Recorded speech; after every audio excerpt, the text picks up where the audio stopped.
Žinot, šitas klausimas yra, kaip sako, tarp politikų toksiškas labai. Yra, reiškia, tautiniai, religiniai dalykai.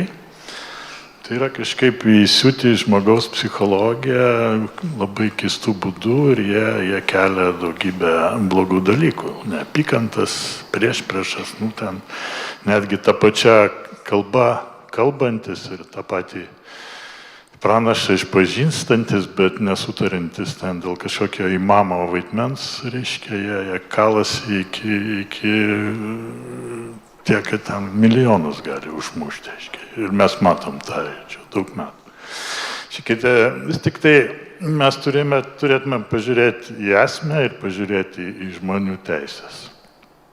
Tai esmė, aš iš karto noriu čia tam tikras loginės klaidas pastebėti kai kurių pasisakiusių.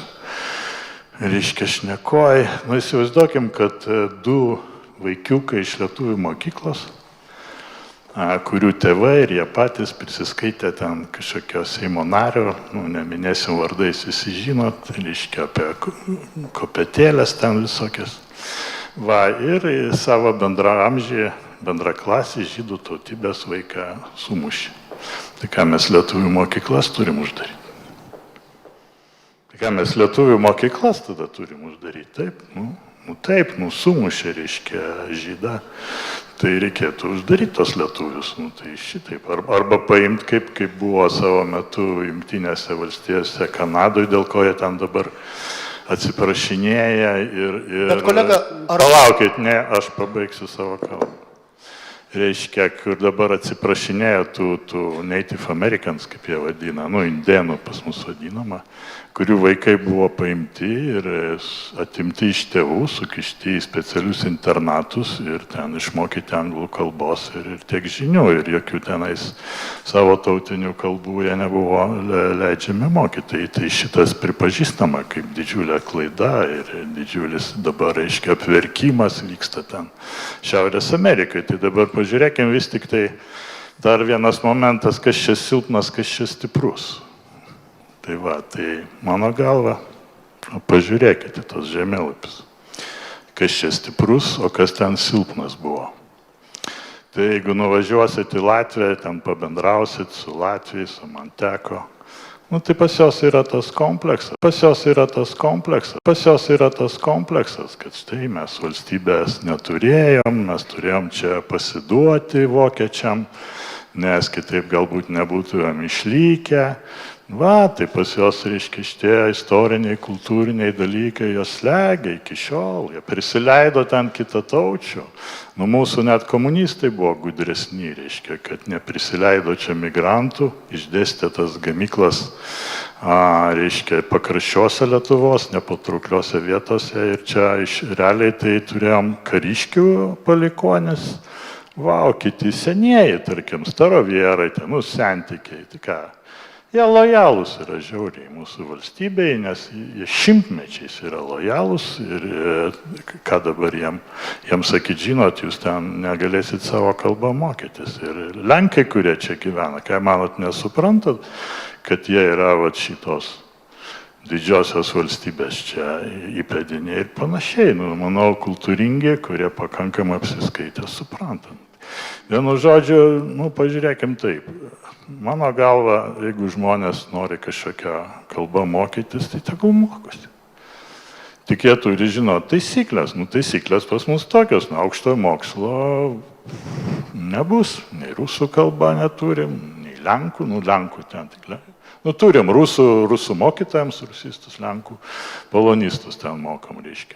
Turit žinot, kad jeigu dirbsit valstybės institucijai, ką reikėtų įtvirtinti ir aptarnavimo sferą, turit žinot lietuvių kalbą, brangieji. Tai pasirinkit, kaip mokytis, kur mokytis ir kokiu lygiu, reiškia, tą valstybinę kalbą mokytis. Bet šiaip tai turėtų būti laisvė. Man, reiškia, taip įdomiai susiklosti mano mokyklinę karjerą, kad aš anglų ir amerikiečių literatūrą mokiausi žymiai geriau ir man buvo įdomiau negu lietuvių literatūra. Ir anglo-amerikiečių literatūra, net sovietmečių mes nuo Jonathano Swifto iki Steinbecko ir Salingerio, Kažkodėl tai ten mokė mano mokykloje, kartu mokė ir karinį anglų aš mokau, reiškia, anglų kalba, netgi buvo išmokytas tardyti, karo belaisvis ten ir panašiai. Bet esmė tame, kad aš manau, kad aš tekstą suvokiu geriau, negu vien būčiau mokęsis ten, reiškia, Brisiaus galą ir Veronikas tas visas. Tai manau, kad tas praturtina žmogų. Vienu žodžiu, mano pozicija yra tokia. Pirma, turėti tautinių mokyklas, kuriuose dėstoma tautiniam kalbom, yra nesilpnybė, o mūsų valstybės stiprybė ir pagrįsta istoriniu ir kultūriniu kontekstu. Tai va čia nereikėtų šito aiškinti, kad čia kažko mes nesuprantam ar kažko tai mes silpninu. Aš lyginu su tais mūsų šiauriniais kaimynais. Antras dalykas, žmonės vis tik turi turėti laisvę ir konstitucijai tvirtinta, kad tėvai gali savo vaikus ugdyti ten. Jeigu jie mano, kad ta kalba toj bendro ugdymo mokykloje gali mokytis, tai tegul mokosi. Ir turime daugybę, pavyzdžiui, gabių vaikų iš Visagino, kurie baigė rusiškas mokyklas, bet ten nuvažiuokite tą Visaginą, tai ten olimpiadose duoda kruopų, reiškia, visiems, reiškia, kitiem mūsų ir netgi ne iš bendro ugdymo, iš profesinio rengimo centrų. Tai tegul mokosi, kokią kalbą jie nori. Trečias dalykas, mes aišku turim turinį kontroliuoti. Negali būti, kad kažkokie tenais imperiniai vadovėliai su pseudo visokiais mokslo klasikais Lomonosovo, ten reiškia Popovo ar Tsiolkovskio, Beraščio, būtų ten aukštinami ir panašiai. Vis tik turime dėstyti jam kaip ir visiems kitiem, ne su tais rusiškais kompleksais, kur savo ir garsenybės jie susirado ir panašiai. Tai vienu žodžiu, reziumuojant, yra žmogaus apsisprendimo teisė turi būti, manau, labai svarbus aspektas. Lietuvių tautos, lietuvių valstybės, Lietuvos valstybės, ne lietuvių, Lietuvos valstybės politika turi būti tokia, kad skatinti ir ypač pilietiškumą. Tai žinot, kiek neitų lietuvių dabar ginti tėvynės, ar kas nors tyrė? Pilna, reiškia, skaito Facebook'e kai kurių ten Seimo narių rusiškus naratyvus ir jų šeimose ten žiaumojama, reiškia, ir Putinas yra laukiamas. Ir tikrai ateitų čia svetima kariuomenė būtų, kas čia išeina su gėlėm, reiškia, pasitik, ne tik rusakalbį, neaišku, kurių čia daugiau, reiškia, būtų.